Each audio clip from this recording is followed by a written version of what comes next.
Mga kabibig, welcome back sa ating bagong YouTube channel. Ito ang pinakamaingay nga YouTuber sa balat ng YouTube. Ako si Kabibig, maglebak-lebak ka with evidence. Nako mga kabibig. Napahiya na naman si DOJ Secretary Remulla mga kabibig. Mapahiya, napahiya, or walang hiya. Dahil posibleng mawawala na ang ICC. Nako, iiyak na naman si Risa Hontiveros, si Trillanes at yung ibang si Atty. Conte. Ano ba yun? Oy, mga umaasa na makulong si Duterte sa ICC. Wala na talagang pag-asa ni Katiting. Kahit ang Interpol na, ang kanilang inaasahan na sana ang Interpol daw ang magbibigay ng arrest warrant kay Digong, tapos si Digong i-surrender sa ICC. Parang malabong mangyari yan kahit anong bang mga sinasabi nila. Iwas istorya, iwas issue ang ginagawa nila. Kasi, bakit? Nataranta na sila dahil sa BICAM report. Iba talaga si Digong noon. Si Risa Hontiveros, hindi na makasagot sa BICAM report. Ang ginawa na lang, nag-ICC na siya. Oo. Pati si DOJ, Secretary ni Remulla, ICC na naman. Si Lucas Bersamin, ICC na naman. Ang mga tao gusto malaman yung BICAM report. Paano na yan? Eto kabibig ha. Etong ipapakita ko sa inyo. Nako. Para magkaalaman tayo. Ito na kabibig. Nabasa ko to mga kabibig ba? Pinost ito ni Nasaan ba ito? Ito na. Edwin Hugalbot. Oops! Brace for impact. The Trump effect continues. Exclusive from Reuters ha. International Criminal Court prepares for possible US sanctions. May time pa ba ang ICC para makialam sa Pilipinas? May time pa ba ang ICC na pupunta sa Pilipinas? Ang liit-liit ng Pilipinas tapos pagbibigyan na ng oras? Ito may posible pa silang haharaping problema sa US tapos uunahin pa nila ang Pinas? Iunahin lang ang kanilang sarili. Di ba kabibig? The International Court has taken measure to shield staff from possible US sanction, paying salary 3 months in advance as it braces for financial restrictions that could cripple the War Crimes Tribunal, two sources said on Friday. Posible nang wala ng pondo. Kaya ang ginawa ng ICC ngayon ay binigyan na ng sahod, maagang sahod ang mga nila, mga staff nila. Kung si Trump gustong talagang yurakan itong ICC, wala lang magawa ang ICC kundi mag-goodbye to the world. 'Di ba? Basahin natin, nasaan ba yung kabibig? I-share ko sa inyo, basahin natin ba kung ano ang laman doon sa statement. Baka sabihin yung gawa na naman ng kabibigyan para pag-usapan siya. Hindi. Nakita Reuters nakita exclusive. International Criminal Court prepares for possible US sanctions. Kita nyo no ha? Ako, meron naman nagamit sa internet sa akin. Ang internet ko na, wala na naman. Ako, ewan ko ba? Baka na-ICC na rin yung internet ko. Eto na kabibig, basahin ko ha. Okay. The International Court has taken measures to shield staff from possible US sanctions, paying salaries 3 months in advance as it braces for financial restrictions that could cripple the War Crimes Tribunal.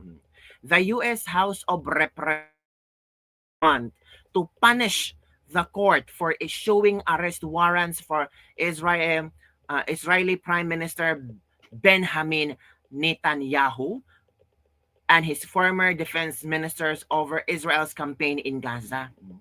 The bill any foreigner who investigates, arrests, detains, or prosecute U.S. citizens and to those allied countries that are not member of the court. That includes Israel. Naku, kaalyado ba ng Amerika ang US? Kasi this bill would impose sanctions on any foreigner who investigates, arrests, detains, or prosecutes US citizens or those of allied countries. that are not member of the court. So hindi naman tayo member ng ICC, no? Pero kaalyansa natin ang US. Naku po. So yung mga pumapasok ng mga ICC dito ay pwedeng mabigyan ng leksyon. While the exact scope of the sanctions and the targets are still unclear, the court is preparing for major financial fallout. Agoy. Major financial fallout. So, posibleng mawawalan sila ng pera. Wala nang papasok na pera sa kanila. So, ano mangyari? Goodbye. Goodbye, ICC. Yan, kita nyo naman. Diba? Nasaan ba yun? One of the sources said was being backed up due to the fears US tech giant Microsoft would have working with the court.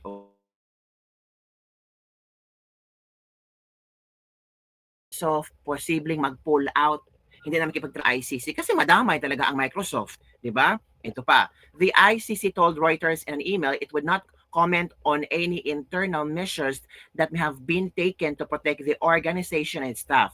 The bill's sponsor said they wanted a vote as soon as possible, which could be next week. But lawmakers have been very busy confirming officials for the new US President Donald Trump administration. Nako, yan mga kabibig. Ay, paano na yan? Goodbye ICC na ba ito mga kabibig? So yun, pero confident naman itong sino ba? Si Remulla. Bakit? Confident matapos ang ilang paninindigan na hindi makipagtulungan ang gobyerno ng Pilipinas sa investigasyon ng International Criminal Court sa drug war ng Duterte administration. Sinabi ni Justice Secretary Jesus Crispin Remulla na handa na ang gobyerno na makipag-usap. Ito kabibig ha. Baka sabihin yung gawa-gawa ko na i-share ko sa inyo. Pag-usapan natin ito kasi ready na si Remulla na papasukin ng ICC. Paano kaya papasukin kung hindi tayo membro ng ICC? Ay bahala na si Remulla anong gagawin niya. Eto na kabibig, Remulla. Matapos ang ilang taong paninindigan na hindi makikipagtulungan ng gobyerno ng Pilipinas sa investigasyon ng International Criminal Court sa drug war ng Duterte administration, sinabi ni Justice Secretary Jesus Crispin Remulla na handa na ang gobyerno na makipag-usap. Sa panayam ni Remulla sa Reuters, inamin niyang may pagkukulang ang naging investigasyon sa drug war. Gusto raw ng gobyerno na makuha ang lahat ng hustisya. Dagdag ni Remulla, handang makipag-usap ang gobyerno sa isang well-defined manner. Pero kailangan na maging malinaw anya ang hangganan ng magkabilang panig. Wala pang komento ang ICC, si dating Pangulong Rodrigo Duterte at ang Malacanang kaugnay nito. Pero nitong Nobyembre, hinamon ni Duterte ang ICC na bilisan ang investigasyon nito laban sa drug war. Sa kabila nito, matagal na niyang ginigit na walang jurisdiction ng ICC sa Pilipinas matapos itong kumalas sa Rome Statute.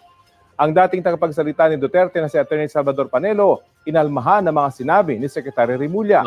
Ito ang sabi ni Sal Panelo, the DOJ Secretary in saying that there are certain areas that the Philippines can cooperate with the ICC concerning a drug war is undermining the official position of PBBM, who has repeatedly and correctly postulated that ICC has no jurisdiction over the Philippines. Pagpapawalang bisa raw ito sa sinabi dati ni Pangulong Bongbong Marcos na walang jurisdiction ng ICC sa bansa.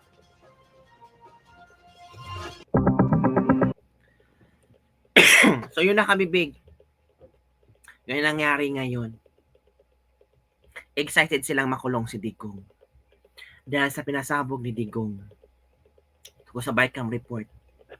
Pati si Risa Hontiveros nagsalita na rin. Ang sabi ni Risa Hontiveros kabibig. Sabi niya Hontiveros welcome possible PHICC talks on drug war. Gusto ni Risa na papasok na ang ICC. Sabi ni Edwin Hamora ba? See what I'm saying? Pati si Risa Hontiveros mga besh, nag-pull out na rin ng ICC card. At bakit? Simple lang. Napahiya sa blankong Bicam report na permado pero walang laman. Binuking ni Duterte. Yes, mga friendships. Ang BICAM signed, sealed, but questionably delivered na pinirmahan naman ni Vangag ang GAA. At ngayon, para lang maiba ang usapan at takpan ang kahihiyan, let's whip out the International Criminal Court scarce tactics. Very creative, di ba? Pwedeng pang drama anthology. Ito ang plot twist. This is not just about bullying President Duterte, kundi pati na rin ang indirect damage control dahil palpak ang plano nila kay Sara Duterte's confidential funds na na-camouflage sana sa mga kababayan na kababalaghan sa budget. Ang script kasi was to shame, vilify, and demonize Inday Sara para maiba ang focus ng publiko. Habang tahimik nilang tinatago ang ginawa nilang artistic touches sa budget. Pero surprise, surprise, ang blankong BICAM report ang nagdala ng mas malaking kahihiyan. Akala ko naman matatabunan nila yung ICC scarce tactics. Kaya mga friendship, wag nating tatatantanan ang mga manloloko at mandaraya sa Senado na ito. Hindi kami ma-distract ng ICC drama nyo, che. Tama. Na-distract ba tayo mga kabibig? Hindi ako na-distract. Kailangan talaga imbestigahan itong BICAM. At I think Congressman Ungap ay pupunta na sa Korte Suprema para imbestigahan ito. Pagpatuloy natin to, para ma-retract yung 2025 budget. Di ba mga kabibig? So yun lang, anong palagay nyo? Nasa katinuan pa ba ang gobyerno natin? Kumusta na ang gobyerno natin? Okay pa ba tayo? Parang ito na ang epekto ng pambubudol, no? Sila ang saya-saya, maraming kinakain, busog ang bulsa, nakatira sa malalamig na mga higaan, party-party. Pero tayo mahihirap, hanggang ngak-ngak lang tayo, hanggang konsumisyon. Pero may magagawa ba tayo mga kabibig? Kailan tayo maghihintay hanggang sa 2028? Ano sa palagay nyo? Don't forget to like, subscribe, and share this video. Bye everyone. See you next time.